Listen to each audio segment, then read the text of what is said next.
에서는 이번에 이제 북미 정상회담과 관련해서 언급을 안 할 수가 없는 문제인데요. 지금부터 이제 얘기할 것이 어제 강경화 장관이 한미 방위비 분담금 협상을 두고 이견이 큰 상황이다. 이제 미국하고 그렇게 이제 밝혔습니다. 그런데 지난해 말에 해리 해리스 주한 미국 대사가 청와대에 방위비 증액을 압박했다라는 보도가 오늘 나와서 그 구체적인 내용을 누가 좀 설명 좀 해주실까요?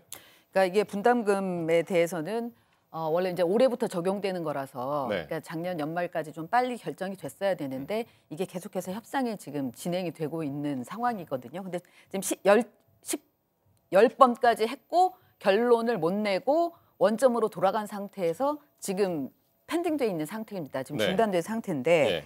그러니까 이 내용을 보면은 미국에서는 트럼프 대통령이 그동안에 계속 얘기를 했잖아요. 이 외국들이 우리 군대가 주둔한다면 거기에 대해서 방위비 분담을 많이 해야 된다는 얘기를 네. 했었고 네. 끊임없이 그거를 지금 우리한테 적용하면서 처음에 얘기했던 게 16억 달러. 네. 지금은 9,600억 달러 정도, 9,600억 원 정도를 우리가 예. 분담을 하고 있는데 한 50% 정도 우리 되거든요. 관련 그래픽이 준비가 되어 있는데 그거 한번 보면서 좀 설명을 예, 좀 근데 그거를 해주시죠. 네. 지금 16억 달러로 올려라. 네. 1조 8천억 원 정도로 올려라라고 네. 얘기를 했고 이거를 5년간 분담하라라고 처음에 제시를 했었습니다. 그러니까 지금 보시는 요 화면은 일단 지난해 우리가 분담했던 방위비 분담금이 9,600억 원이고. 그렇죠. 예, 과거에 지금 올라왔던 거를 지금 추이를 보여주고 있는 거고요. 네. 그래서 9,600억 원에 네. 있는데 이거를 1조 8천억 원으로 올려라라는 네. 게 트럼프의 주장이었고요. 네. 근데 양쪽에서 지금 계속해서 협상을 해서 그 이견을 좀 좁혀오고 있던 중이었는데 네. 우리가 얘기하는 거는 우리는 1조를 처음에는 못 넘겠다라는 거였었고 네, 네, 네. 그런데 이제 1조를 조금 넘는 선까지 협상을 진행해 왔던 겁니다. 네, 네, 네, 네. 그랬는데 작년 말에 트럼프 대통령이 다시 12억 달러, 예, 1조 네. 3,500억 원까지 네. 다시 얘기를 했기 때문에 네. 그거는 뭐 원점으로 간 거하고 비슷하잖아요. 1조 네, 6천억 원이나 1조 처음에 이제 3,500억 100% 원이나. 올려라 했다가 그걸 한 50% 정도 올려라로. 네. 지금 일단 줄어든 상태라는 거죠. 그럼에도 불구하고 1조 3,500억 원 정도면 굉장히 높은 액수이기 때문에 액수죠. 우리로서는 지금 받을 수가 없는 거고 1조 3,500억 원도 네. 1년만 유효하다. 그다음번에 또 협상하자 이렇게 얘기를 하고 있는 겁니다. 그래서 우리로서는 1조가 조금 넘는 선에서 5년 정도 유효한 협상을 하고 싶은 거거든요. 네, 그래서 네. 그 상태에서 지금 중단돼 있는 겁니다. 그러니까 이게 단순히 요 한미 상호 방위비 분담금, 네. 주한미군 분담금 여기서 끝나는 게 아니라 이게 혹시나 한반도 비핵화라든가 북미 정상회담 관련해서 이거를 미국이 지렛대로 쓰려 하지 않을까? 혹시 이제 그게 뭐 공개적으로 이제 그렇게 하진 않겠죠. 근데 이제 우리 정부한테는 그게 좀 부담이 될 수도 있을 거고. 좀 해리스 대사가 청와대 들어가서 했다는 얘기가 그거잖아요. 한미 상호 방위 조약을 다른 방식으로 이행하는 방안을 검토할 수 있다. 그래서 결국은 뭐하면 너희들이 협조하지 않으면 올려주지 않으면 주한미군 더 뺄 수도 있다.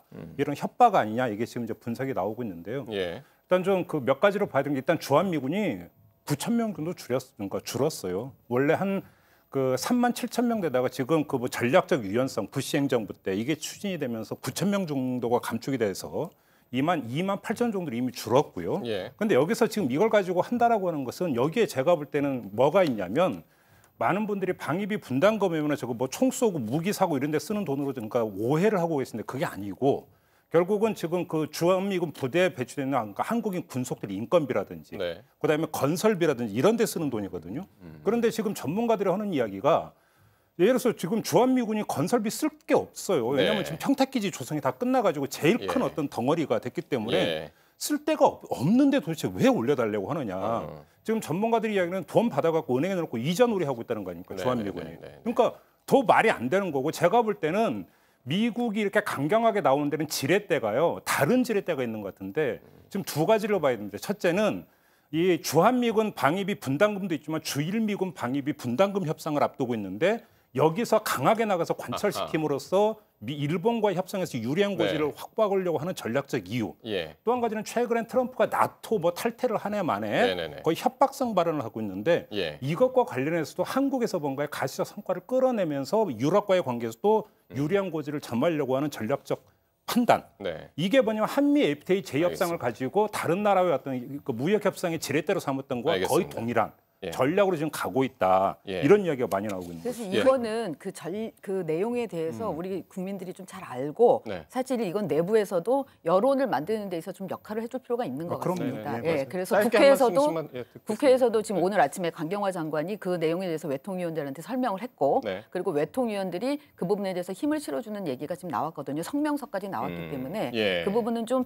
내용들을 자세하게 좀 알 필요가 있을 것 같습니다. 국회 헬프 요청을 예, 했다. 예. 이래서 지금 말씀하신 그 문제, 이게 만약 그거에 이제 리딩 케이스로 쓴다라고 하면은, 그런 해석이 가능하다고 하면은 그것 때문에 한미 관계가 지금 문제가 있는 거 아니냐라는 지적을 다시 한번 하게 되는 거. 또 하나는 이거는 그러면 그 일본하고 우리하고 이건 이해관계가 같은 거예요. 그러면은 미군 주둔비에 대한 이해관계는, 그러면은 그게 일본하고 관계가 좋았더라면 같이 갈 수 있는 그 협상 대상인데, 지금 이게 사강 외교가 삐그덕거리면서 특히 미국하고 일본하고 삐그덕거리면서 이런 문제들에 있어서도 네. 위험 신호들이 있다는 거죠. 그런 거는 좀 한미, 미국, 그러니까 일본에 대해서 우리가 전통적으로 갖고 있는 반일 감정하고 별개로 네. 이런 사안들이 있기 때문에 일본과의 외교 관계에 대한 문제를 다시 한번 또 지적하지 않을 수가 없습니다. 알겠습니다. 이번 북미 협상 관련 실무 협상 그리고 요 방위비 분담금 문제 같이 어떻게 진행이 되는지 지켜봐야 할 필요성이 있을 것 같습니다.